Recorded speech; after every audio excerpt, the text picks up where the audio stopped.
In the winter of 1944, somewhere over the frozen forests of occupied France, a burning P-47 Thunderbolt spiraled toward the Earth with a 19-year-old boy trapped inside the cockpit. His name was Second Lieutenant Thomas Aldrich Mercer, and he had been flying combat missions for exactly 11 days.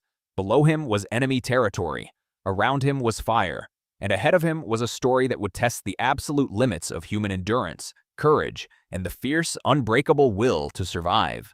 This is that story. Thomas Mercer was born in the summer of 1925 in Dayton, Ohio, a city that already had aviation running through its veins. His father worked at a machine shop. His mother kept a small vegetable garden in the backyard. They were not wealthy people. They were not remarkable people by the standards of their time. But Tom Mercer was different from a very young age. He had a quality that is difficult to describe and impossible to manufacture. He was the kind of young man who, when he set his mind to something, simply did not stop until the thing was done. He was 17 years old when the Japanese attacked Pearl Harbor on December 7, 1941.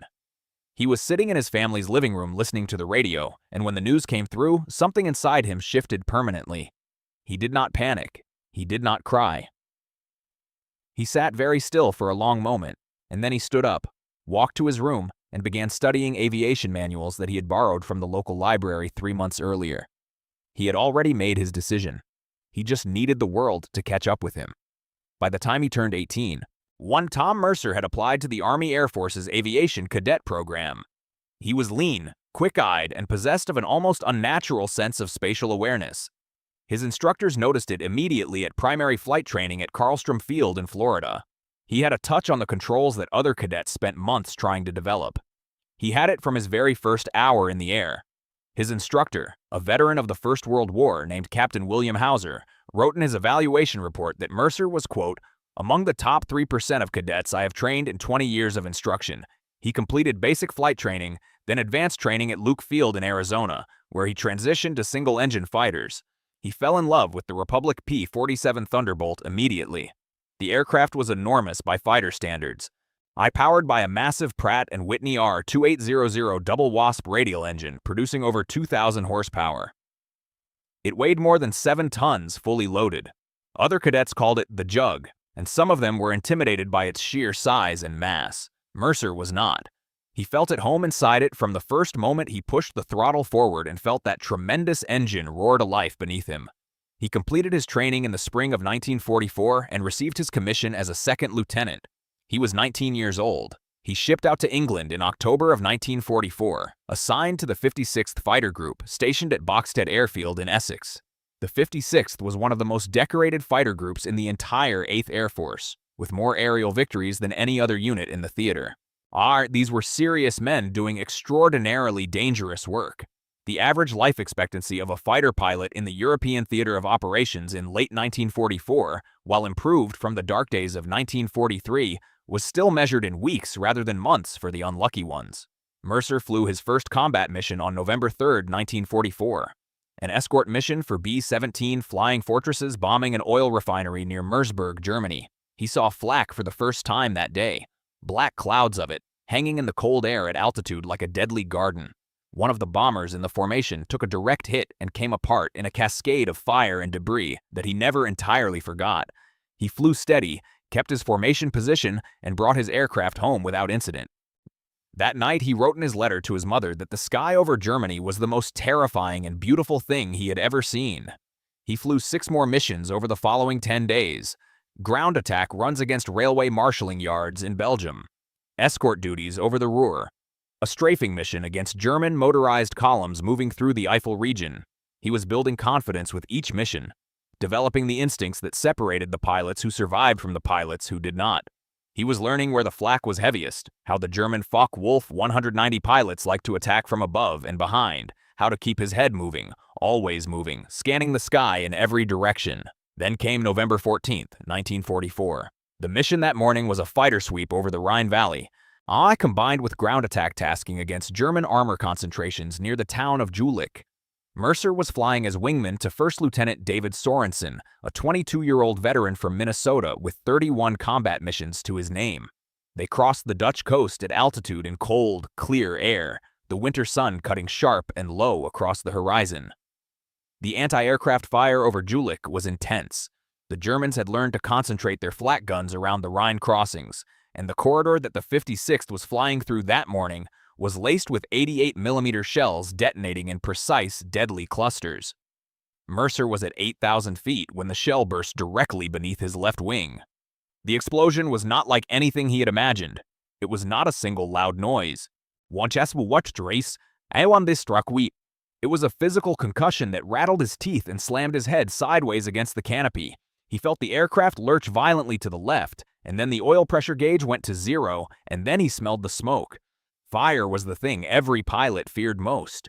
More than bullets, more than collision, more than the mechanical failure of engines at altitude. Fire was intimate. Fire came inside the cockpit with you. Mercer could see flames trailing from behind the engine cowling, and he could feel the heat through his rudder pedals. He had perhaps 60 seconds before the fire reached the fuel lines. He knew this with a terrible clarity that 19-year-old boys are not supposed to possess. He called his position over the radio. He gave Sorensen his coordinates as best he could determine them.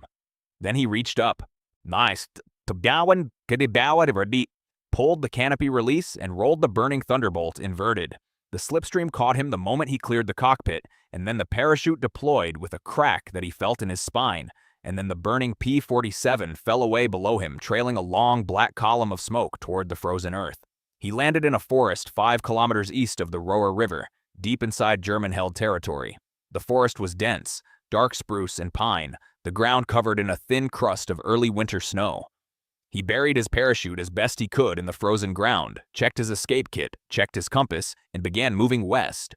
He was wearing his leather flight jacket, his fleece-lined flying boots, and the standard-issue escape kit that contained a silk map, a small amount of Belgian and French currency, a compass the size of a shirt button, and a few tablets of concentrated chocolate.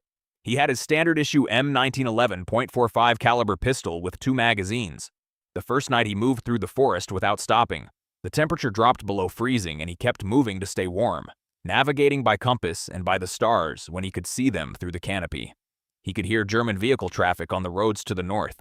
Once he heard dogs, and he spent 40 minutes lying completely still in a frozen creek bed while the sound faded. On the second day, he made contact with a Belgian farmer named Peter Van Hoof, whose farm sat in a small valley west of the town of Linnich. Van Hoof fed him, gave him a civilian coat to wear over his flight jacket, and connected him with the local resistance network that was operating in the area. Over the following 8 days, Mercer was passed from safe house to safe house, moving always westward, always toward the Allied lines. He spent 3 days hidden in the cellar of a Catholic church while German military police conducted a search of the surrounding village. He crossed the Meuse River at night in a flat-bottomed boat with 2 other evaders, an RAF Lancaster navigator named Flight Sergeant Colin Marsh and an American infantryman named Corporal James Fraser, who had been separated from his unit during the fighting around Aachen. On November 22, 1944, Thomas Mercer crossed back into Allied-held territory near the Belgian town of Maaseik.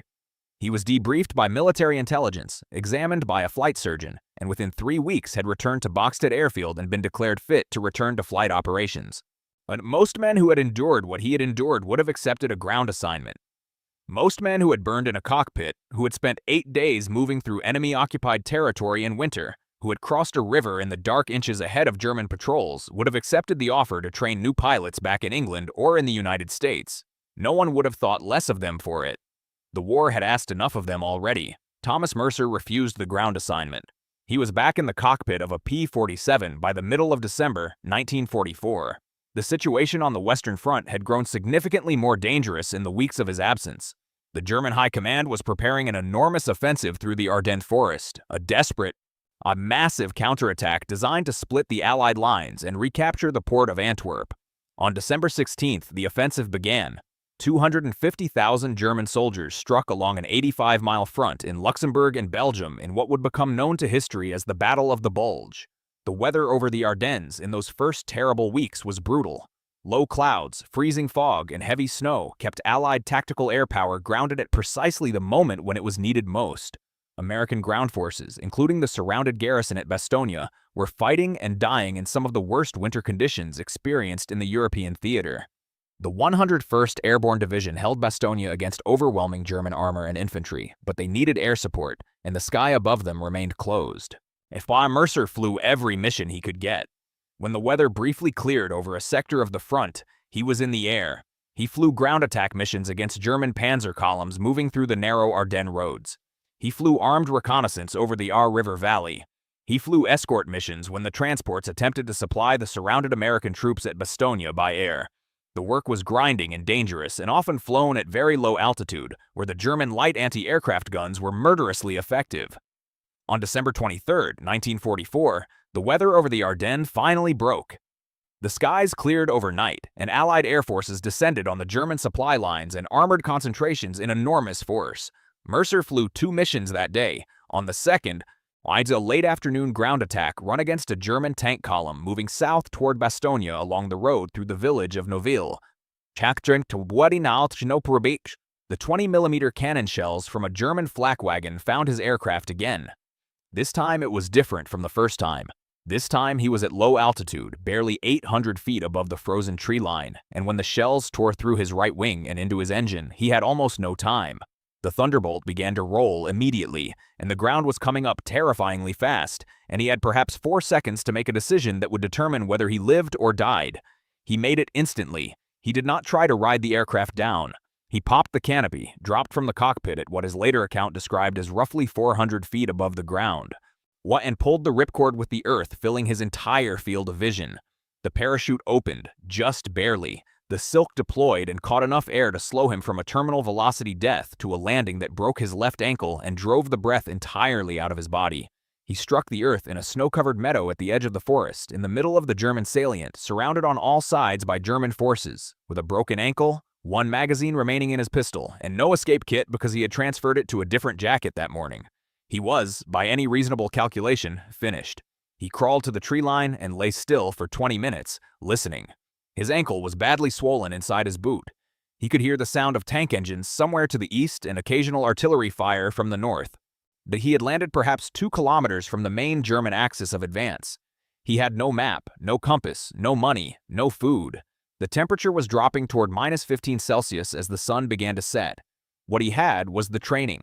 The hours in the classroom at escape and evasion school that some cadets had treated as a formality. He knew that the surest way to die in enemy territory was to move fast and make noise. He knew that the Germans would begin searching for him within the hour. He knew that west was the direction of survival, and that west was approximately the direction the sun had set. He moved through that first night on a broken ankle, stopping every 100 meters to listen, crawling across 2 open fields to avoid the German sentries he could hear talking in the darkness. By dawn, he had covered perhaps 6 kilometers. Worse, he found an abandoned Belgian farmhouse, its windows broken, its door hanging open on one hinge, and he hid himself in the root cellar beneath the kitchen floor. He spent Christmas Eve 1944 lying in a root cellar in occupied Belgium with a broken ankle and no food, listening to the rumble of German armor passing on the road 50 meters away.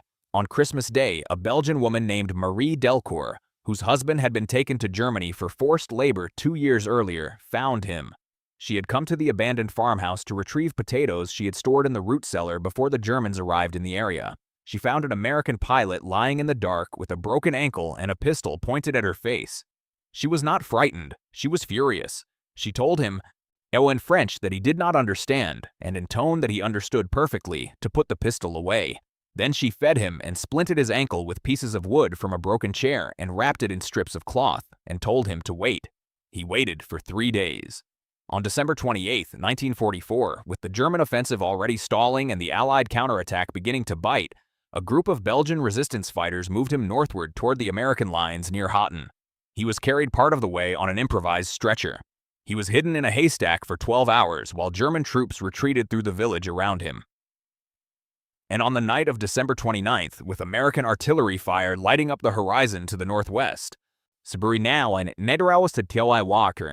the resistance fighters handed him across a frozen field to a patrol of soldiers from the 84th Infantry Division. When the medics took off his flying boot, the ankle had swollen to twice its normal size and was showing the beginning signs of frostbite. He was evacuated to a field hospital, and from there to a general hospital in Paris, and from there, in January of 1945, to a military hospital in England. He spent 6 weeks in hospital. The ankle healed. The frostbite was treated without permanent damage to his toes, which the doctors told him was something close to a miracle given what he had put it through. He was 20 years old when they discharged him from hospital in February of 1945. The war in Europe would last another 3 months.